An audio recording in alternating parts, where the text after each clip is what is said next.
രാവിലത്തെ തിരക്കൊക്കെ കഴിഞ്ഞു കേട്ടോ. അങ്ങ് സ്കൂളിലും പോയി, രാക്കി ഓഫീസിലും പോയി. അപ്പോൾ ഇനി ബാക്കിയുള്ള പരിപാടിക്ക് നിന്നല്ലേ പറ്റത്തുള്ളൂ. ലഞ്ചും കാര്യങ്ങളൊക്കെ നോക്കണ്ടേ. പിന്നെ നമ്മുടെ ഹർഷ വന്നിട്ടുണ്ട് കേട്ടോ. ഹർഷയും റാങ്കുട്ടനും. ഞാൻ നേരത്തെ വ്ലോഗിലും പറഞ്ഞിട്ടുണ്ടായിരുന്നല്ലോ, റൂബൻ ഇവിടുന്ന് പോവുക, റിസൈൻ ചെയ്തു. അപ്പോൾ അടുത്ത ആഴ്ച അവർ കംപ്ലീറ്റ് ഫാമിലി ഇവിടുന്ന് ഷിഫ്റ്റിംഗ് ആണ്.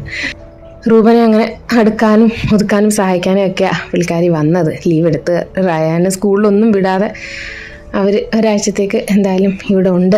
അപ്പോൾ ഹർഷയ്ക്ക് ഏറ്റവും ഇഷ്ടം കേട്ടോ ഇവിടുത്തെ രാജ്മ കറി. ഞാനതെപ്പോൾ വന്നാലും ഉണ്ടാക്കി കൊടുക്കാറുണ്ട് കേട്ടോ, നമ്മുടെ സ്റ്റൈലിൽ നമ്മുടെ ഒരു മസാലയൊക്കെ ചേർത്തിട്ട്. അപ്പോൾ രാജ്മ ഞാൻ തലേ ദിവസം നന്നായിട്ട് കഴുകി ഒന്ന് കുതിർത്തി ഇടുന്നുണ്ട്. രാജ്മ നന്നായിട്ട് കുതിർന്നില്ലെങ്കിൽ ഒന്നിനും കൊള്ളത്തില്ല. നമ്മുടെ സാധാരണ കടലിനെക്കാട്ടിയും ടേസ്റ്റ് കുറവായിരിക്കും രാജ്മ നന്നായിട്ട് കുതിർന്നില്ല എന്നുണ്ടെങ്കിൽ. അപ്പോൾ നന്നായിട്ട് കുതിർത്തി പിറ്റേ ദിവസം ഓവർനൈറ്റ് സോക്കിങ് കഴിഞ്ഞിട്ടുള്ള രാജ്മയായത് അതൊന്നും കൂടെ ഒന്ന് നന്നായിട്ട് കഴുകിയിട്ട് വെള്ളം പിടിച്ചിട്ട് നന്നായിട്ട് വേവിച്ചെടുക്കാം. നല്ലതായിട്ട് വേകുകയും ചെയ്യണം രാജ്മ, എന്നാലേ അതിൻ്റെ രുചിയും വരത്തുള്ളൂ. മിക്കവാറും ആൾക്കാർക്ക് ഈ രാജ്മ നമ്മുടെ നാട്ടിൽ നിന്ന് വരുന്നവർക്ക് ഇഷ്ടമില്ലാത്തതെന്ന് വെച്ചാൽ കറക്റ്റായിട്ടുള്ളൊരു എന്താ പറയുക വെക്കുന്ന രീതി അറിയാത്തണ്ട് കേട്ടോ, ആ കൊഴുപ്പ്. അപ്പോൾ അതില്ലാതെ ഞാൻ എങ്ങനെയാണെന്ന് കാണിച്ചു തരാം. അപ്പോൾ നന്നായിട്ട് കഴുകി വേഗം വെച്ചിട്ട് മസാല എന്ന് പറയുന്നത് ഞാൻ വെളിച്ചെണ്ണയിലായത് ഉണ്ടാക്കുന്നത്. അപ്പോൾ നമ്മുടെ ഒരു ഫ്ലേവറും വരുമല്ലോ. വെളിച്ചെണ്ണയ്ക്കകത്ത് എന്താ പറയുക നമ്മുടെ സവാളയും ഇഞ്ചി വെളുത്തുള്ളി പച്ചമുളക് ചതച്ചിട്ട് അതും, പിന്നെ തക്കാളി കുറച്ചധികം ചേർത്താലും കുഴപ്പമില്ല.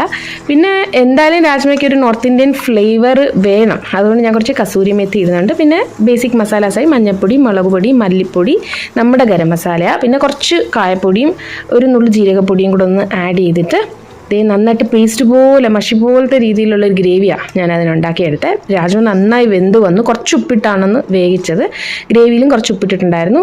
ഇനി നമുക്ക് അതായത് ആവിയൊക്കെ മാറി തുറന്ന് വെന്ത രാജ്മയിലേക്ക് നമ്മുടെ ഗ്രേവി ഇട്ട് കൊടുത്ത് നന്നായിട്ടൊന്ന് ഇളക്കി വീണ്ടും ഒരു 2-3 വിസിൽ ഹൈ ഫ്ലെയിമിൽ കൊടുത്ത് ആവിയൊക്കെ മാറി തുറന്ന് നോക്കാം. സിമ്പിൾ രാജ്മ റൈസ് മതി നമുക്ക് കഴിക്കാൻ വേണ്ടി. പിന്നെ ഞാൻ രാവിലെ ഒരു മുട്ട പുഴുങ്ങിയിട്ടിരുന്ന് കഴിച്ചില്ലായിരുന്നു, അതും കൂടെ സൈഡിൽ എടുത്ത് വെച്ചിട്ടുണ്ട്. പിന്നെ ബൂന്തി റൈത്ത, ഇതിൻ്റെ ഒരു കോംബോ എന്ന് പറയുന്നത് റൈത്തയാണ്. ഞാൻ ഉണ്ടാക്കിയ കുറച്ച് തൈര് ഉണ്ടായിരുന്നു, അത് ലൂസാണ്. അപ്പോൾ അതിലേക്ക് നമ്മുടെ റൈത്തയും കൂടെ ഇട്ടിട്ട് ലഞ്ച് റെഡി. ഞാനിത് നോർമലി ഉണ്ടാക്കാത്ത കാര്യം എന്ന് വെച്ചാൽ രാക്കേക്ക് അത്ര ഇഷ്ടമില്ല കേട്ടോ. പക്ഷെ ഞാൻ ഉണ്ടാക്കി കൊടുത്താൽ പുള്ളിക്കാരൻ പറയും ഒരു ഭേദമായിട്ടുണ്ട്. കാരണം ഞാൻ ആ കൊഴുപ്പില്ലാത്ത രീതിയിൽ ഉണ്ടാക്കും. നമ്മൾ കൊഴുപ്പ് ഇങ്ങനെ വരുമ്പോഴാണ് നമുക്ക് ആ രാജ്മയുടെ അത് ഇഷ്ടപ്പെടാത്തത്. കിഡ്നി ബീൻ ഭയങ്കരമായ എന്താ പറയുക ഗുണമുള്ളൊരു സംഭവമാണ് ഈ രാജ്മ എന്ന് പറയുന്നത്. എനിക്കിഷ്ടമാണ്, ഞാൻ വാങ്ങിച്ചു വെക്കാറുണ്ട് കേട്ടോ. ഇത് റെഡ് രാജ്മയാണ്, വൈറ്റ് രാജ്മയും ഉണ്ട്. അപ്പോൾ കുറച്ച് വാങ്ങി വെക്കുന്ന ഞാൻ ഇടയ്ക്കൊക്കെ ഉണ്ടാക്കി കഴിക്കാറുണ്ട്. പിന്നെ ഹർഷയ്ക്ക് ഒത്തിരി ഇഷ്ടമായതുകൊണ്ടാണ് ഞാൻ എന്തായാലും അത് ഉണ്ടാക്കി കൊടുക്കാമെന്ന് വെച്ച്. അപ്പോൾ കുറച്ച് പാത്രം കിടന്നത് അത് കഴുകി വെച്ചു സ്വസ്ഥമായി. പിന്നെ ഞാനൊരു കാര്യം കാണിച്ചു തരാവേ. നമ്മുടെ വീട്ടിൽ വീണ്ടും കിളിക്കൂട് വന്നു തുടങ്ങി. ഒരു സൈഡിൽ വന്നത് ഞാൻ പറഞ്ഞല്ലോ, അത് കിളി മരിച്ചുപോയി, അത് അതിനകത്തിരുന്ന് ചത്തുപോയി. 2 കിളി എങ്ങനെയോ എവിടെയോ ഒക്കെ പോയി. പിന്നെ അതിൻ്റെ കൂടെ അണ്ണാറക്കണ്ണം പൊളിച്ചുകൊണ്ട് പോയി. ഇപ്പോൾ നമ്മുടെ ലൈറ്റ് അവിടെ ഇങ്ങനെ ഹാങ്ങിങ് ആയിട്ട് ഇട്ടിരുന്ന ആ ലൈറ്റിൽ ഇനി അത് കൂട് വെച്ച് തുടങ്ങുക. നമ്മൾ ലൈറ്റ് ഒരു സെറ്റ് ലൈറ്റ് മാറ്റിയിട്ടുണ്ടായിരുന്നില്ല, അതിൽ കണ്ടോ കൂട് വെച്ച് തുടങ്ങി. അത് നല്ല രസമാണേ. നമ്മൾ അടുത്തോട്ട് നമ്മുടെ ശബ്ദം കേൾക്കുമ്പോൾ അത് പറന്നു പോകും. ഞാനത് ഒളിച്ചു നിന്ന് എടുക്കുക. പക്ഷെ എന്തോ ശബ്ദം കിട്ടത് പറന്നു കണ്ടാകും. 2 കിളികളുണ്ട്. തൂക്കണാങ്കുരുവിയാന്ന് തോന്നുന്നു, കാരണം തൂങ്ങിക്കിടന്നാണ് അത് കൂട് വെക്കുന്നത്. അപ്പം എന്തായാലും രാവിലെ തൊട്ടേ അത് ഇങ്ങനെ കൂട് വെച്ചുകൊണ്ടേയിരിക്കും. രാവിലെയാണ് ഭയങ്കര ആക്റ്റീവ്, സൂര്യൻ ഉദിച്ച് വരുന്ന ആ ഒരു ടൈമിലേ. പിന്നെ മെല്ലെ എന്തൊക്കെയോ സംഭവങ്ങൾ അതിൻ്റെ പ്രോസസ്സായിട്ട് ഞാനത് കാണിച്ചു തരാം. ഞാനതിവിടെ കിടക്കുമ്പോൾ എനിക്ക് കാണാൻ പറ്റും. നമ്മൾ അടുത്തോട്ട് ചെല്ലുമ്പം അത് ഓടി രക്ഷപ്പെടും. പിന്നെ അതിനപ്പുറത്തോട്ട് കാണുന്ന ആ ഒരു ചെടി ഉണ്ടല്ലോ, അതിനകത്ത് ആ തേനും അതിനിഷ്ടമാണെന്ന് തോന്നുന്നു. ആ പൂവ് തെറ്റിപ്പൂ പോലെ ഇരിക്കുന്ന ഒരു സൈസിലെ പൂവാണ്. പിന്നെ ഇതെന്താ വെച്ചാലേ കുമ്പിളപ്പമാണ്. ഹർഷ കൊണ്ടുവന്നയാ കുമ്പിളപ്പം എന്ന് പറഞ്ഞാൽ ഞങ്ങളുടെ നാട്ടിൽ തെരളി എന്ന് പറയുന്ന വയനയെന്ന് പറയുന്നൊരു സൈസിലെ ഇലയുണ്ട്. അതിനകത്ത് ഉണ്ടാക്കുന്ന ഒരു സ്മെല്ല്, നല്ലൊരു മണമാണ് അതിന്. അപ്പോൾ അതിലേക്കാണ് ഇത് ഉണ്ടാക്കി വെച്ചേക്കുന്നത്. കുമ്പിളപ്പം എന്ന് വേറെ സ്ഥലങ്ങളിലൊക്കെ പറയും, കുമ്പിള് പോലെ. ഞങ്ങൾ പക്ഷേ ഇങ്ങനെ എന്താ പറയുക മടക്കിയ നോർമലി വെക്കുന്നത്. ഇത് ചക്ക വെച്ചിട്ടുള്ള കുമ്പിളപ്പമാണ്, ചക്കയപ്പം എന്ന് പറയാം. ഈർക്കിലൊക്കെ കുത്തിയിട്ട് സംഭവം നല്ല ടേസ്റ്റ് ഉണ്ട്. അപ്പോൾ കിളി ഇടയ്ക്കൊന്ന് വന്നു കേട്ടോ. ഞാൻ അടുത്തോട്ട് ചെന്നാൽ അത് പറന്നു പോകും. പറന്നു പോയി. പിന്നെ നമ്മുടെ ബിഗ് ബോസ് സീസൺ 7 തുടങ്ങിയിട്ടുണ്ടല്ലേ. ഞാൻ അങ്ങനെ ബിഗ് ബോസ് ഇതുവരെയും കണ്ടിട്ടില്ല കേട്ടോ. എൻ്റെ അനിയത്തി ഭയങ്കര ഫാനാണ്. അവളിങ്ങനെ ഓരോ കാര്യങ്ങൾ ഇങ്ങനെ എൻ്റെ അടുത്ത് ഇങ്ങനെ പറഞ്ഞിട്ടുള്ള ഒരു അറിവേ ഉള്ളൂ. ഈ പ്രാവശ്യം ഞാൻ വിചാരിച്ചു എന്തായാലും ഒന്ന് കാണാമെന്ന്. അങ്ങനെ ഞാൻ സ്റ്റാർട്ട് ചെയ്തപ്പോൾ വലിയ കുഴപ്പമില്ല കേട്ടോ, എനിക്ക് ഇഷ്ടപ്പെട്ടു. ഇപ്പോൾ ഒരു ടൈം പാസ്, അത് ലൈവായിട്ടൊക്കെ കാണാമല്ലോ, നമ്മൾ വെറുതെ ഇരിക്കുമ്പോഴൊക്കെ കാണുമ്പോഴെന്തോ ഒരു രസമുണ്ട് സംഭവം. നമ്മുടെ വീട്ടിൽ ബിഗ് ബോസ് നമ്മൾ വീട്ടമ്മമാർ തന്നെയല്ലേ, നമ്മുടെ വീടും നമ്മളാണ് ബിഗ് ബോസുകൾ. അപ്പോൾ അതേ എനിക്കാണെങ്കിൽ മധുരം ക്രീവിങ് വരുമ്പോൾ ഞാൻ ഈ ഡാർക്ക് ചോക്ലേറ്റ് എടുത്ത് നാട്ടിൽ പോകുന്നേരം നമ്മൾ ഈ ഇങ്ങനെ ട്രാവലിൻ്റെ അത് വരാതിരിക്കാൻ വേണ്ടി വാങ്ങിച്ചു വെച്ചത് ഞാനിപ്പോൾ തിന്നു തീർക്കുകയാണ്. എൻ്റെ ഒരു ഹോബി എന്ന് പറയുന്നത് കേട്ടോ. അപ്പോൾ എനിക്കത് ഇഷ്ടമാണ്. അങ്കൂന് ഒട്ടും ഇഷ്ടമല്ല ഡാർക്ക് ചോക്ലേറ്റ്, അവൻ കഴിക്കത്തില്ല. രാക്കയും മധുരം ആയതുകൊണ്ട് ഒരു പേടിയ. ഡാർക്ക് ചോക്ലേറ്റ് ആണെങ്കിൽ അതിനകത്ത് പഞ്ചസാര ഉണ്ടല്ലോ, പക്ഷെ ഞാനും കഴിക്കും. പിന്നെ ദേ പുതിയ ഒരു നമ്മുടെ വീട്ടിലേക്ക് വന്ന ഒരു മെമ്പറാണിത്. വേറൊന്നുമല്ല, ആമസോൺ വഴി വാങ്ങിയ നമ്മുടെ ഉപ്പാണ്. ഉപ്പൊന്ന് വിചാരിക്കും നിങ്ങൾ വിചാരിക്കാൻ എന്താ കാണിക്കുന്നത്. ഇത് എന്താ വെച്ചാലേ നമ്മുടെ പരലുപ്പാട്ടോ. അപ്പോൾ രാക്കേ പറഞ്ഞ് പരലുപ്പ് ഭയങ്കര ഹെൽത്തിയാണ്, അതുകൊണ്ട് ഞാൻ ഓർഡർ ചെയ്യാമെന്ന് പറഞ്ഞ് ഒരെണ്ണമായിട്ട് ഓർഡർ ചെയ്യാൻ പറ്റത്തില്ലായിരുന്നു. 3 പാക്കറ്റ് എങ്കിലും മിനിമം ഓർഡർ ചെയ്യണം. അങ്ങനെ 3 പാക്കറ്റാണ് വന്നത്. ഇതെല്ലാം കൂടെ ഞാൻ എന്ത് ചെയ്യുന്നത് എനിക്കറിയത്തില്ല. ഇത് നോർമൽ ഉപ്പ് പോലെ ഇടാനും പറ്റത്തില്ലെന്ന് തോന്നുന്നു. അത് വെള്ളത്തിലൊക്കെ കലക്കി വെക്കണം. രാക്കേ തന്നെ എന്നോട് പറഞ്ഞു, പണ്ട് രാക്കയുടെ അമ്മമ്മയൊക്കെ ചെയ്തത് ആ ഒരു ഐഡിയ എന്ന് പറഞ്ഞിട്ട്. എന്തായാലും കുറേ ഇരിപ്പുണ്ട്. അപ്പം ഞാൻ ഇത് ആ സംഭവം അപ്പോൾ ഇത് ശരിക്കും നമ്മൾ നോർമൽ സ്റ്റീലിലോ അല്ലെങ്കിൽ പ്ലാസ്റ്റിക്കിലോ ഒന്നും വെക്കുന്നത് നല്ലതല്ല അത്ര. അതുകൊണ്ട് കണ്ണാടി പാത്രം അല്ലെങ്കിൽ ഭരണിയിൽ വേണം വയ്ക്കാൻ. അപ്പോൾ ഞാനൊരു ഒരു കുഞ്ഞു കുപ്പി ജാമിൻ്റെ അതിനകത്തോട്ട് കുറച്ചിട്ടിട്ട് രാക്കേ തന്നെ വെള്ളം കലക്കി വെച്ച്, ഈ വെള്ളം ഒഴിക്കണ്ടേന്നാണ് പറഞ്ഞത്. അതല്ലാതെ തന്നെ നമ്മളിത് എനിക്ക് തോന്നുന്നു ഇത് തീരും തോറും കുറച്ച് വെള്ളം ഒഴിച്ചു കൊടുത്തു ഇങ്ങനെ ഒഴിച്ചുകൊണ്ടിരിക്കണം. അതൊക്കെ ഇനി ഒന്ന് റെഡി ആയിട്ട് വരണം. നിങ്ങളാരെങ്കിലും ഇത് ഉപയോഗിക്കുന്നുണ്ടോ? എനിക്ക് കൂടുതലായിട്ട് അറിയത്തില്ല. എൻ്റെ അമ്മ അങ്ങനെ ഉപയോഗിച്ച് ഞാൻ കണ്ടിട്ടില്ല. ഇത് നമ്മൾ സാധാരണ ഉപ്പ് പൊടിയായിട്ടല്ലേ, ഇതിങ്ങനെ പരല് പോലെ ഇരിക്കും. ഉണ്ടോ, ക്രിസ്റ്റൽസ് ആണ്. പിന്നെ ഇതിനിടയ്ക്ക് കല്ലൊക്കെ ഇടയ്ക്ക് ഉണ്ടെന്ന് തോന്നുന്നു. അതുകൊണ്ടാണ് തോന്നി വെള്ളത്തിൽ കലക്കി ഇടുന്നത്. മാത്രമല്ല നമ്മൾ അങ്ങനെ ഇട്ട് കഴിഞ്ഞാൽ ഉപ്പ് കൂടി പോവുകയും ചെയ്യും. അതിൻ്റെ ഒരു ബാലൻസ് നമുക്ക് വരണം എന്നാണ് എനിക്ക് തോന്നുന്നത്. ഞാൻ ഒരു വട്ടം ഇങ്ങനെ കറി ഉണ്ടാക്കിയപ്പോൾ എനിക്ക് കുറച്ച് മുന്നോട്ട് തോന്നി. അപ്പോൾ ഞാൻ 2 കണ്ണാടി കുപ്പികളിലേക്ക് മാറ്റുകയാണിത്.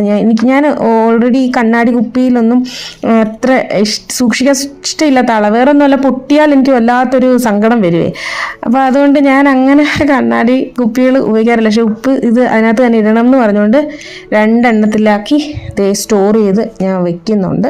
കുറേശ്ശെ നമുക്ക് വെള്ളത്തിൽ കലക്കി ഇങ്ങനെ ഉപയോഗിക്കാമല്ലോ. നോക്കട്ടെ, കുറേ ഉണ്ടല്ലോ ഇത്.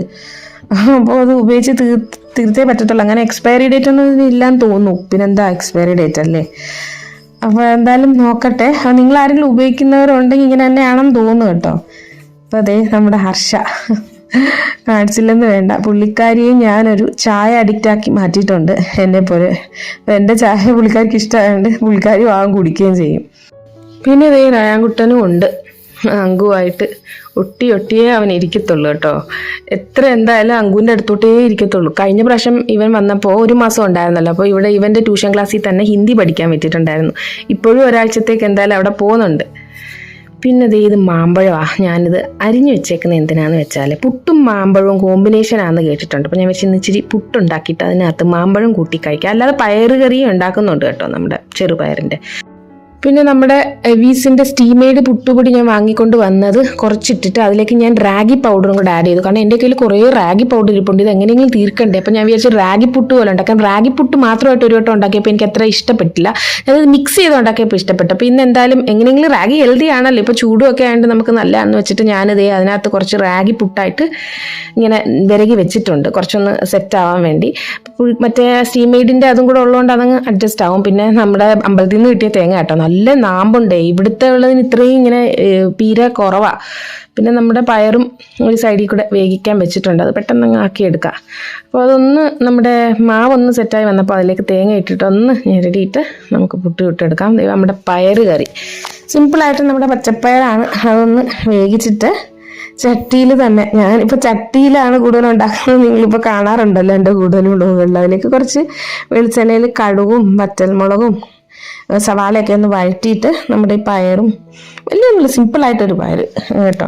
ഞാൻ പറഞ്ഞില്ല, ഞാൻ മാമ്പഴവും കുട്ടിയാണ് കഴിക്കുന്നത്. അപ്പോൾ ഒരു കുറ്റി ഇറക്കിയപ്പോൾ നല്ല ടെക്സ്ചറായിട്ട് വന്നിട്ടുണ്ട്. ഞാൻ കഴിച്ചു നോക്കിയപ്പോഴത്തേക്കും നമ്മുടെ വെള്ളപ്പുട്ടിൻ്റെ അല്ലെങ്കിൽ ആ ചെമ്പാവരി പുട്ടിൻ്റെ ടേസ്റ്റ് ഇല്ല, റാഗിയുടെ ഒരു ടേസ്റ്റ് ഉണ്ട്. റാഗിയുടെ കുത്ത് രാക്കിക്ക് വലിയ താല്പര്യമില്ല, എങ്കിലും സംഭവം കുഴപ്പമില്ല. പയറുകറിയും കുട്ടി കഴിക്കുമ്പോൾ ഹെൽത്തി ആണല്ലോ. ഒരു ദിവസം ഇങ്ങനെയൊക്കെ ആകും, കുറച്ച് കൂടുതൽ തേങ്ങയൊക്കെ ഇട്ടാലേ. നമ്മുടെ പയറുകറി ഇതേ കുറുകി വന്നിട്ടുണ്ട്.